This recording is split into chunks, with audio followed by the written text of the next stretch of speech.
नमस्कार दोस्तों, एक बार फिर से स्वागत है आप सभी का हमारे YouTube चैनल ओम भक्ति स्टोरी में। आज हम सुनाएंगे स्वर्ग और नरक की कहानी। अगर आप हमारे चैनल पर नए हैं तो प्लीज़ हमारे चैनल को लाइक करें, सब्सक्राइब करें और कमेंट करें। किसी गांव में एक बूढ़ी औरत रहती थी। वह भगवान की भक्त थी। वह नियम पूर्वक पूजा पाठ किया करती थी और दीन दुखियों की सहायता किया करती थी। वह बहुत बूढ़ी हो गई थी और एक दिन वह औरत मर गई।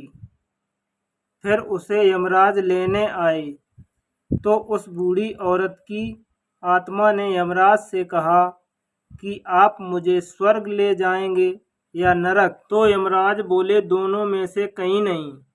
तुमने इस जन्म में बहुत ही अच्छे कर्म किए हैं, तो मैं तुम्हें सीधे प्रभु के धाम ले जा रहा हूँ। बुजुर्ग औरत खुश हो गई, बोली, धन्यवाद, पर मेरी आपसे एक विनती है कि मैंने यहाँ धरती पर सबसे बहुत स्वर्ग नरक के बारे में सुना है।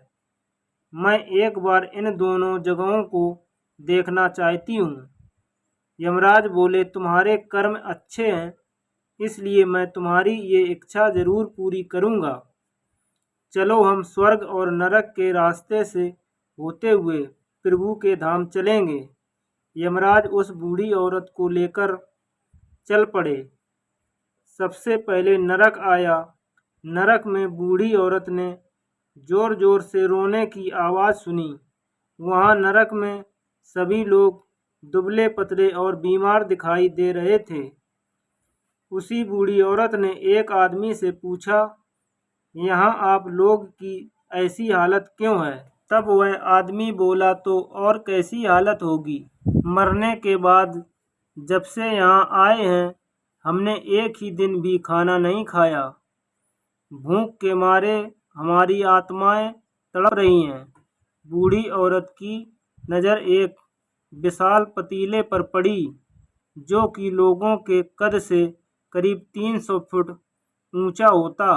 उस विशाल पतीले के ऊपर एक विशाल चम्मच लटका हुआ था। उस पतीले में से बहुत ही शानदार खुशबू आ रही थी।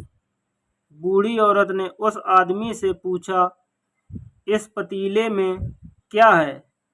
उस आदमी ने मायूस होकर कहा, ये पतीला बहुत ही स्वादिष्ट और खीर से हर समय भरा रहता है। बूढ़ी औरत ने हैरानी से पूछा, इसमें खीर है तो आप लोग पेट भर के ये खीर खाते क्यों नहीं? भूख से क्यों तड़पते रहते हो? आदमी रो रो कर बोलने लगा, कैसे खाएं, ये पतीला 300 फुट ऊंचा है।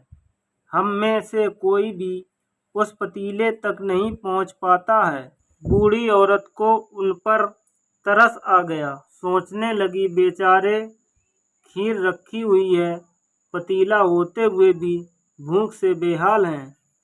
शायद भगवान ने इन्हें दंड दिया होगा। यमराज बूढ़ी औरत से बोले, चलो हमें देर हो रही है। फिर दोनों चल पड़े। कुछ दूर चलने पर स्वर्ग आ गया। वहाँ पर बूढ़ी औरत को हंसने और चिल्लाने की आवाज़ सुनाई दे रही थी। सब लोग बहुत खुश दिखाई दे रहे थे। उनको खुश देखकर बूढ़ी औरत भी खुश हो गई। पर वहाँ पर भी बूढ़ी औरत की नज़र वैसे ही 300 फीट ऊंचे पतीले पर पड़ी। जैसा नरक में था उसके ऊपर वैसा ही चमचा लटका हुआ था। बूढ़ी औरत ने कहा, लोगों से पूछा, इस पतीले में क्या है? स्वर्ग के लोग बोले, इसमें बहुत ही टेस्टी खीर है। बूढ़ी औरत हैरान हो गई और उनसे बोली, पर ये पतीला 300 फीट ऊंचा है, आप लोग तो इस तक पहुंच ही नहीं पाते होंगे। उस हिसाब से तो आप लोगों को तो खाना मिलता ही नहीं होगा। आप लोग भूख से बेहाल होंगे, पर आप सब लोग मुझे इतने खुश लग रहे हो। ऐसा कैसे हो सकता है? हम सभी लोग इस पतीले से पेट भरकर खीर खाते हैं। औरत बोली, पर कैसे, पतीला तो बहुत ऊंचा है।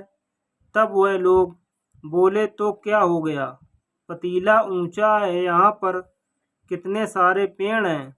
भगवान ने ये पेड़ पौधे, नदी, झरने हम मनुष्यों के उपयोग के लिए तो बनाए हैं। हमने इन पेड़ पौधों से लकड़ी ली, उसको काटा, फिर लकड़ियों के टुकड़े को जोड़कर विशाल सीढ़ी का निर्माण किया। उस लकड़ी की सीढ़ी की सहायता से उस पतीले तक पहुंच जाते हैं और सब मिलकर खीर का आनंद लेते हैं। वह बूढ़ी औरत यमराज की तरफ देखने लगी। यमराज मुस्कुराए और बोले, भगवान ने स्वर्ग और नरक मनुष्यों के हाथों में सौंप रखा है। चाहे तो वो अपने लिए नरक बना ले, चाहे तो अपने लिए स्वर्ग बना ले। भगवान ने सबको एक समान हालातों में डाला है। उसके लिए सभी बच्चे एक समान हैं। वो किसी से भेदभाव नहीं करते। वहाँ नरक में भी पेड़ पौधे सब कुछ थे, पर वो लोग खुद ही आलसी हैं। उन्हें खीर हाथ में ही चाहिए। वो कोई कर्म नहीं करना चाहते, कोई मेहनत नहीं करना चाहते, इसलिए भूख से बेहाल हैं। क्योंकि ये ही तो भगवान की बनाई हुई इस दुनिया का नियम है। जो कर्म करेगा, मेहनत करेगा, उसी को मीठा फल खाने को मिलेगा। यमराज की बात सुनकर बूढ़ी औरत खुश हो गई और उसे समझ आ गया कि स्वर्ग और नरक इंसान के अपने ही हाथ में है। अच्छे कर्म करेंगे तो स्वर्ग मिलेगा और बुरे कर्म करेगा तो नरक मिलेगा। यह सोचकर बूढ़ी औरत ने यमराज को धन्यवाद दिया और वह यमराज के साथ भगवान के धाम चली गई। आपको ये वीडियो पसंद आया हो तो कमेंट बॉक्स में विष्णु भगवान की जय जरूर लिखना। धन्यवाद।